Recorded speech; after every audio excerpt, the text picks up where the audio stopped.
Ave Maria, frères et sœurs, heureux de vous retrouver en ce moment. Que notre Père, le Dieu créateur, le Dieu bienveillant, nous accorde la force et la lumière pour comprendre les 7 péchés capitaux.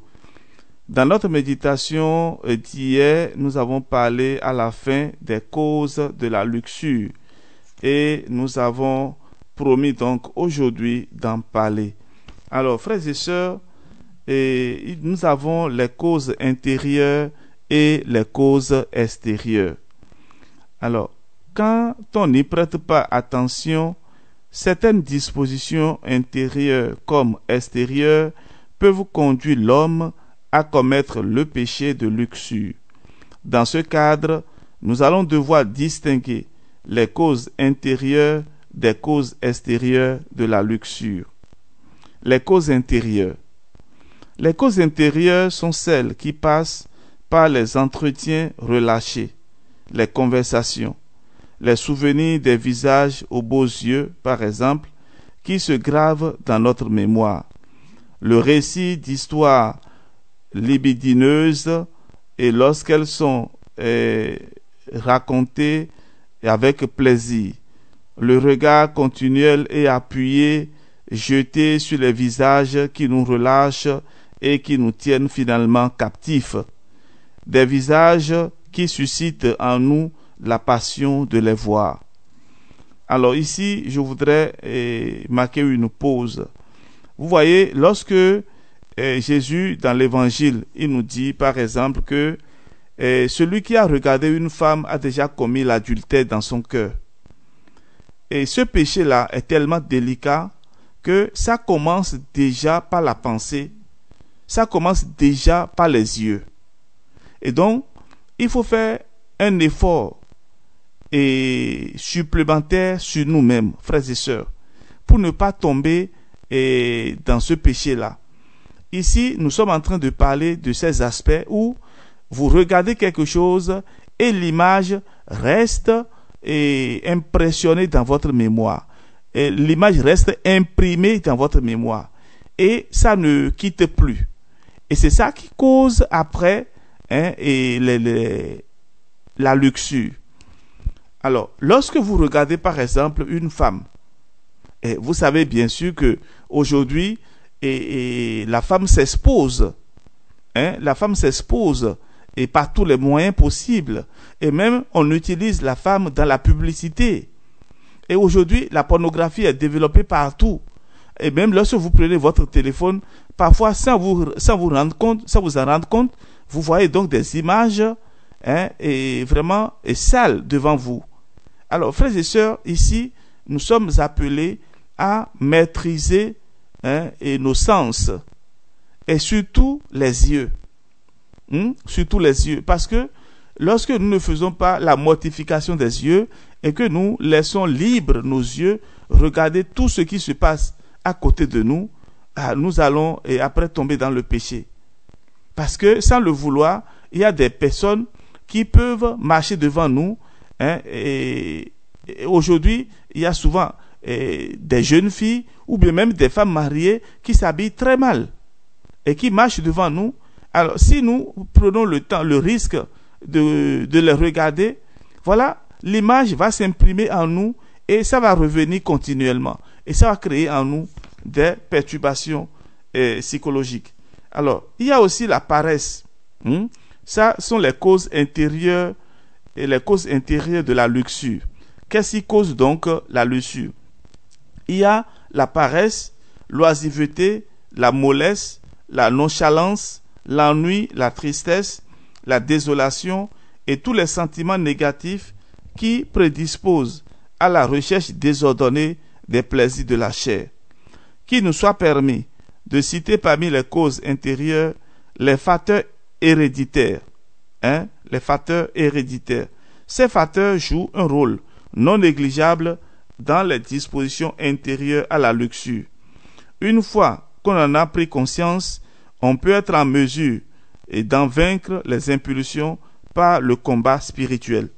Alors ici, lorsqu'on parle des facteurs héréditaires, alors je voudrais donner un exemple, que cela ne choque personne, mais ce sont des réalités. Vous allez constater dans certaines familles que les plaisirs sexuels sont très développés. Surtout ceux qui proviennent des parents qui ont eu qui ont vécu une vie de polygame, où ils ont plusieurs femmes. Vous voyez donc, l'hédonisme est très développé, le plaisir sexuel est très développé, parce que là, on a plusieurs femmes, on ne se contrôle plus, on va à gauche et on va à droite. Les enfants qui naissent de ces familles-là doivent faire beaucoup attention. Parce que, au fait, cela s'imprime dans la mémoire. Et j'irai encore plus loin en disant, par exemple, lorsque vous êtes dans une famille où la polygamie est très développée, c'est très difficile pour les garçons après, quand ils sont dans la vie sociale, quand ils sont dans la vie de couple, d'être fidèles. C'est très difficile. Je vous dis cela, je ne dis pas parce que c'est une absolue, mais je vous dis cela pour que vous preniez déjà vos précautions. Parce que c'est ce dans quoi on a vécu, c'est ce qui nous entraîne après. C'est clair que si tu as vécu dans une famille d'ingénieurs, de médecins, tu seras attiré vers la technique, vers la médecine et vers les sciences. Ça, c'est clair. Si tu as vécu dans une famille où tes frères ont développé beaucoup plus la littérature, mais c'est clair que toi aussi, tu auras une tendance à la littérature. De la même manière, si dans une famille, il y a beaucoup plus de lâcheté au niveau de la sexualité, c'est clair que tu seras entraîné. Parce que ce que l'enfant voit, cela reste imprimé dans son cerveau pendant longtemps. Je peux vous dire une chose, chers parents, faites beaucoup attention lorsque vous êtes en couple et que vous avez des enfants au milieu de vous.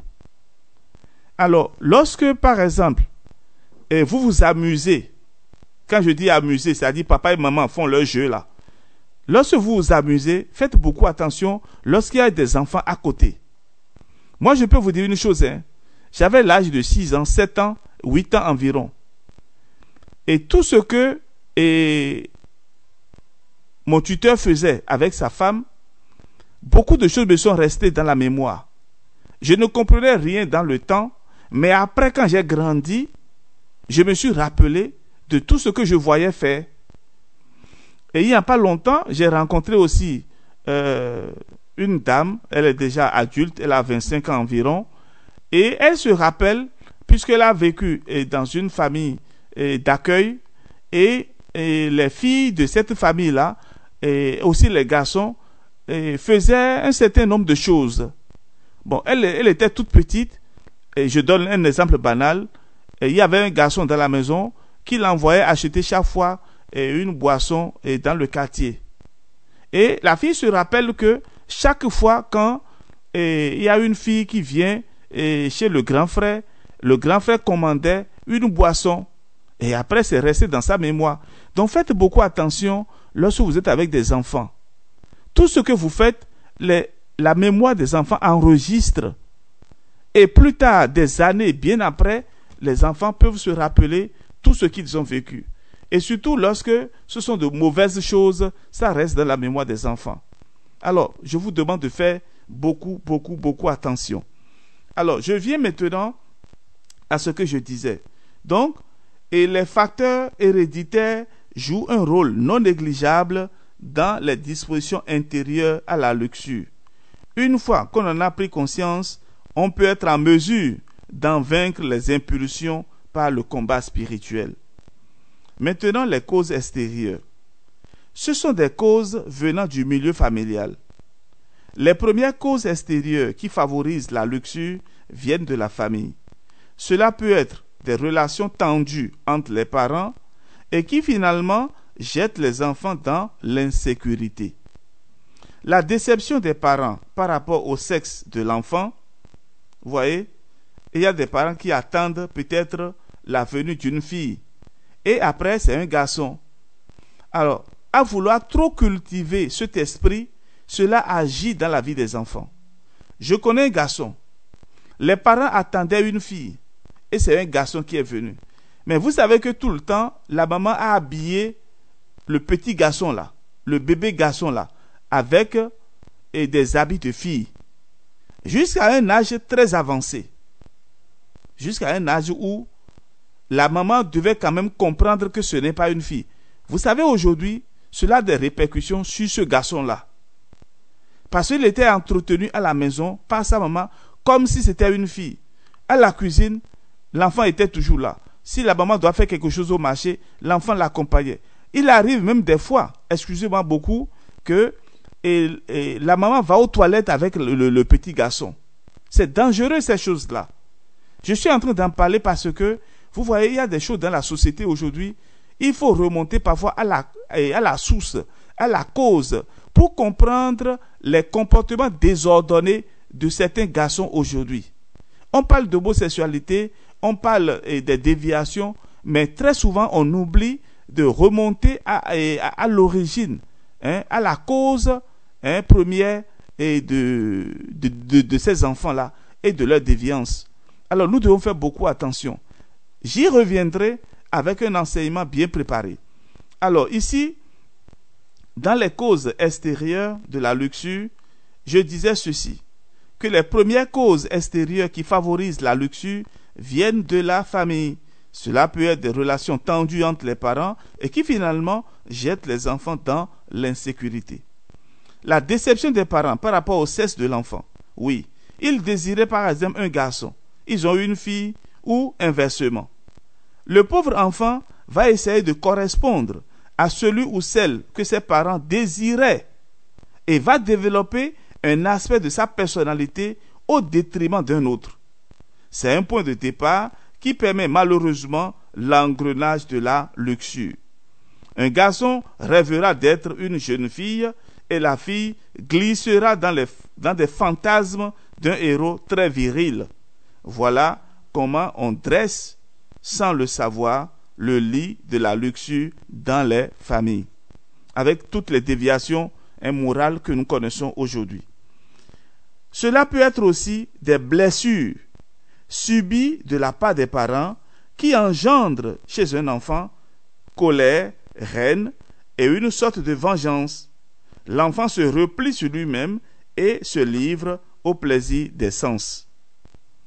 L'entrée dans l'univers de la luxure peut aussi venir d'une éducation sexuelle déficiente. L'éducation en matière de sexualité devait être une éducation au respect du corps, à la maîtrise de soi. Et dans ce sens, elle devrait être donnée dans la famille, parce qu'elle exige beaucoup de délicatesse. Dans nos sociétés où cette question est de l'ordre du tabou, les parents ont tendance à confier l'éducation sexuelle de leurs enfants à l'école.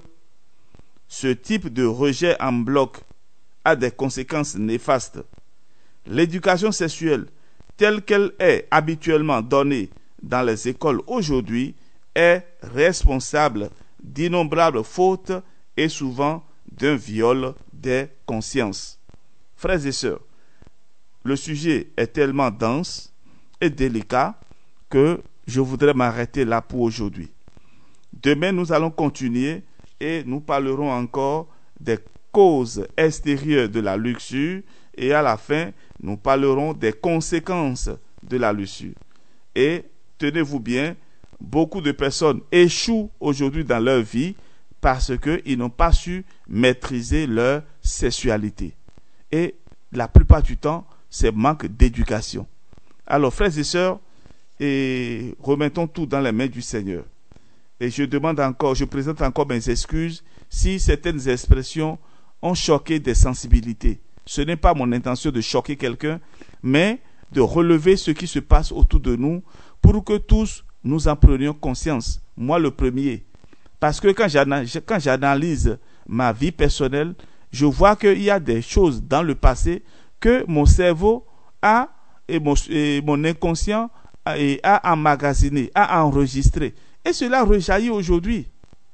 Et donc c'est un combat perpétuel que je dois faire pour dominer mon corps, pour dominer mes imaginations. Et ce n'est pas facile. Et si l'on peut éviter cela déjà à la base, ce serait vraiment mieux. Alors frères et sœurs, Soyez bénis et que le Seigneur, dans sa miséricorde, vous protège de toutes les déviations sexuelles, de toutes les déviations morales, et que le Seigneur vous donne surtout la grâce de la pureté intérieure, au nom du Père et du Fils et du Saint-Esprit. Amen. À demain pour la suite.